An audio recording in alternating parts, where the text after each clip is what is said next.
Le conflit tendu entre l'Iran et Israël se poursuit. Selon le ministre iranien de la Santé, un hôpital de Téhéran a été touché par des missiles tirés depuis Israël ce 20 juin au matin.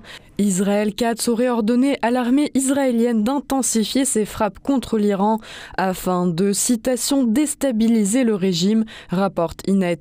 Le Premier ministre et moi-même avons chargé Tsahal d'intensifier les attaques contre des cibles stratégiques en Iran et contre des installations gouvernementales à Téhéran afin d'éliminer les menaces à l'État d'Israël et de saper le régime des ayatollahs. Pour le président iranien, la seule façon de mettre fin au conflit avec Israël est un cessez-le-feu inconditionnel couplé à des garanties de non-répétition de l'agression.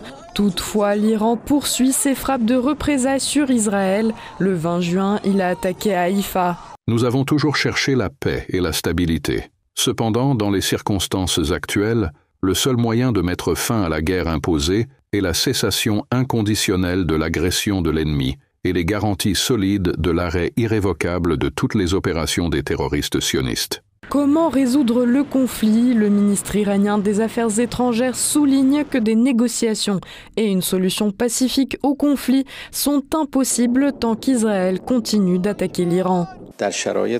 Dans les circonstances actuelles, alors que les attaques du régime sioniste se poursuivent, nous ne cherchons à négocier avec personne. Grâce à Dieu, la résistance courageuse exercée par nos forces armées révèle progressivement la fausseté des allégations de l'ennemi, comme quoi une série de frappes éclairs pourrait forcer le peuple iranien à capituler. Un complot israélien contre Abbas Araghchi a été déjoué à Téhéran, affirme le conseiller du ministre. Ce fait soulignerait l'intention israélienne de semer le chaos dans le gouvernement iranien, considérant notamment l'élimination des chefs iraniens de la sécurité au tout début du conflit. Néanmoins, Abbas Araghchi se considère comme un soldat de la patrie plus que comme un chef du service diplomatique. Sans les mesures de sécurité, un grand complot israélien contre lui aurait peut-être réussi il y a quelques jours à Téhéran. Dieu merci, il a échoué.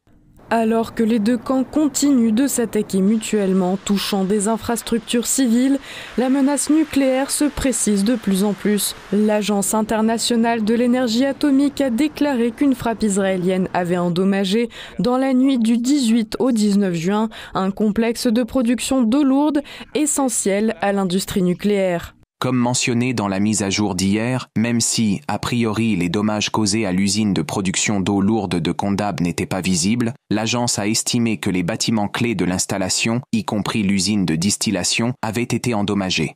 Dans le même temps, l'Iran affirme n'avoir jamais cherché à développer des armes nucléaires.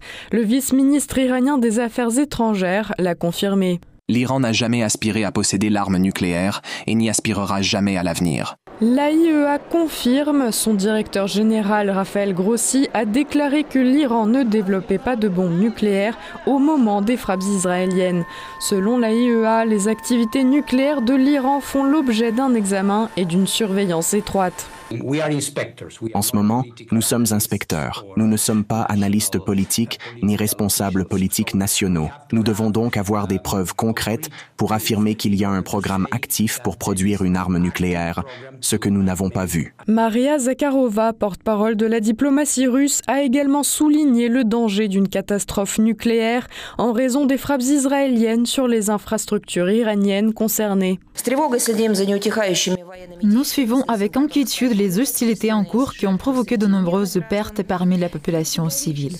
Nous considérons comme catégoriquement inacceptables les attaques israéliennes contre les installations nucléaires pacifiques en Iran.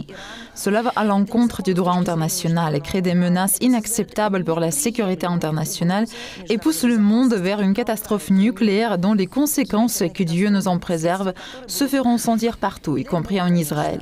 Dmitri Peskov, porte-parole du Kremlin, a souligné de son côté que selon les services de renseignement américains, rien ne prouve que l'Iran possède l'arme nucléaire.